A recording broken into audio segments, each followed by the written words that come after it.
Hello everyone, welcome to my channel. दोस्तों, इस video में हम देखने वाले हैं chronology morphology of maxillary permanent canine. इसको हम कुछ एस्पेक्ट में देखेंगे, labial, lingual aspect, mesial, distal, incisal. इसका हम रूट देखेंगे और इसकी हम पल्प को भी देखेंगे इसमें। ठीक है, तो सबसे पहले हम देखते हैं इसकी टर्मिनोलॉजी, ताकि हमारा बेसिक अच्छा हो सके, स्ट्रांग हो सके। देखो, जनरल फीचर में क्या क्या है। Corner stone of the arch. देखो, जो हमारा कैनाइन होता है ना, उसको हम corner stone of the arch भी बोलते हैं। क्यों बोलते हैं? क्योंकि दोस्तों देखो, ये जो होता है ना, ये कैनाइन, ये हमारे जो आर्च होता है हमारे टीथ का, जैसे कि ये होता है हमारे टूथ का जनरली आर्च।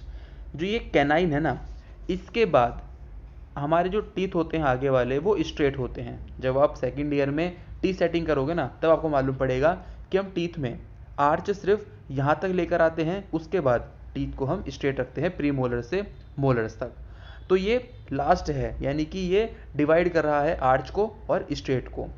तो पहला रीज़न तो ये हो गया कि क्यों हमने इसको corner stone of the arch बोला। दूसरा रीज़न, ये काफ़ी लॉन्ग होता है, एस्थेटिक होता है, इसीलिए भी हम इसको corner stone of the arch बोलते हैं। सेकेंड है cuspid, another name for the canine tooth के लिए। क्यों? क्योंकि इसके पास एक सिंगल कस्प होता है। ऑक्लूड यानी कि उसका अपोजिंग टूथ कौन कौन से हैं, तो इसमें हम देखते हैं अपने नोट्स में।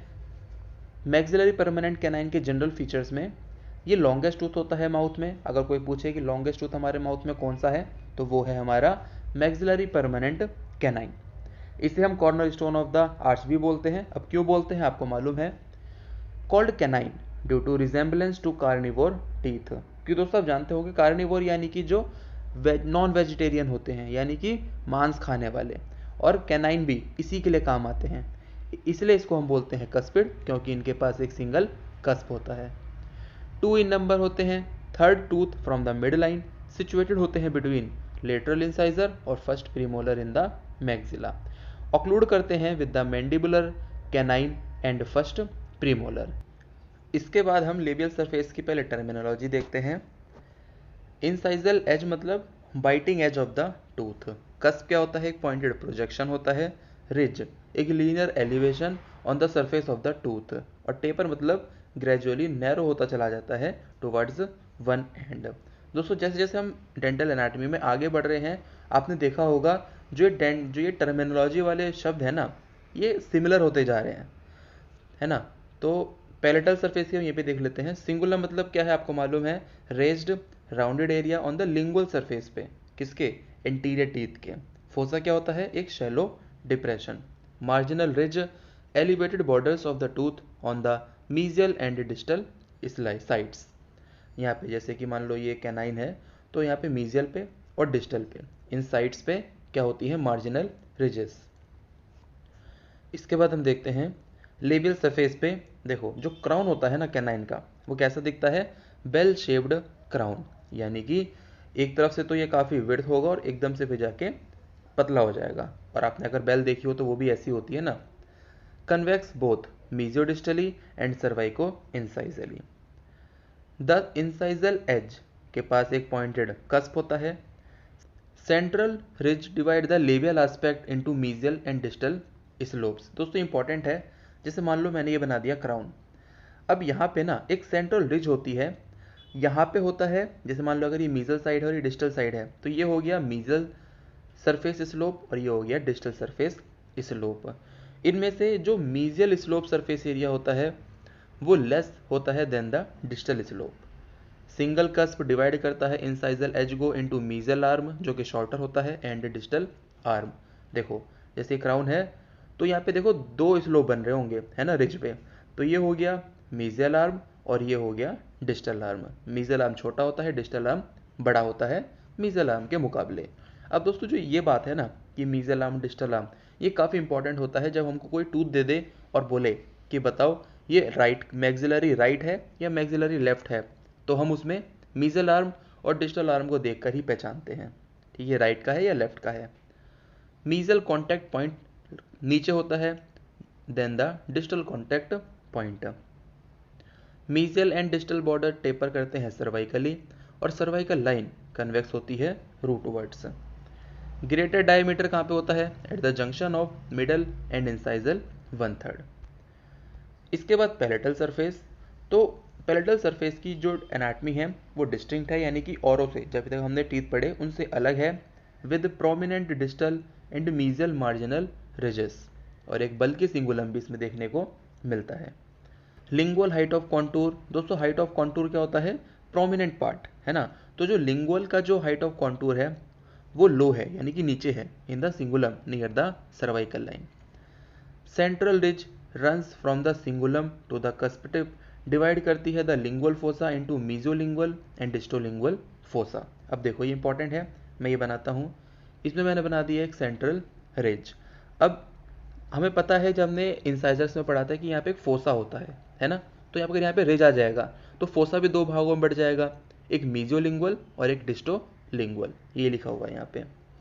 सर्वाइकल लाइन अगर हम यहाँ से देखें तो कैसी होती है? कन्वेक्स रूटवर्ड्स। मीजल एंड डिस्टल एस्पेक्ट के लिए हम देखते हैं पहले terminology.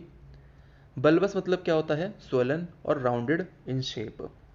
Incisal edge mesiodistal from the middle of the tooth to its side, यानी कि मीजियो से डिस्टल तक, और लेबियोलिंगुअल लिप साइड से टंग साइड तक। रूट में ट्रायंगुलर इन क्रॉस सेक्शन होता है इसमें। डेवलपमेंटल डिप्रेशन, जैसे मान लो अगर ये रूट है तो यहाँ पे एक शैलो ग्रूव जैसा होगा, और ये कब बनता है? Formed during tooth development. Pulp में कॉर्नुआ क्या होता है? हॉर्न लाइक एक्सटेंशंस होते हैं पल्प में, जो कि एब्सेंट होते हैं कैनाइंस में। दोस्तों कॉर्नुआ यानी कि पल्प हॉर्न को हम क्या कहते हैं? कॉर्नुआ। अब मीजल एंड डिस्टल एस्पेक्ट, इसमें डिस्टल की स्पेलिंग गलत है दोस्तों, है ना, इसको एक एल कर लेना। Cervico incisal convexity of the labial surface is evident होता है।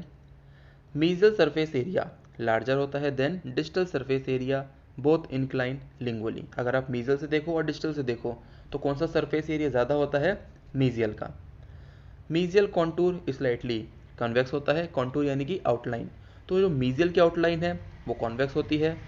फ्लैट भी हो सकती है सर्वाइकल 1/3 में, with height of contour at incisal edge. दोस्तों हाइट ऑफ कॉन्टूर ये मत सोचना कि हर जगह कैसे आ रहा है, क्योंकि मोस्ट प्रोमिनेंट पार्ट तो हर एक सरफेस पे होगा ना। मीजल का कहीं और होगा, लेबियल का कहीं और होगा, लिंगुअल का, डिस्टल का कहीं और होगा, इसीलिए हमें हाइट ऑफ कॉन्टूर हर जगह देखने को मिल रहा है। डिस्टल कॉन्टूर कैसा होता है? बल्बस होता है। इसका हाइट ऑफ कॉन्टूर कहाँ पर है? मिडल ऑफ द क्राउन में। Cervical line is concave रूटवर्ड। अगर हम यहाँ से देखें यानी कि मीजल और डिस्टल से देखें तो सर्वाइकल लाइन कैसी होती है? कनकेव होती है रूटवर्ड से, यानी कि ऐसे करके। इंसाइजल एज की बात करें तो बोथ मीजोडिस्टल और labiolingual measurements are almost equal होती हैं, with an irregular circular outline.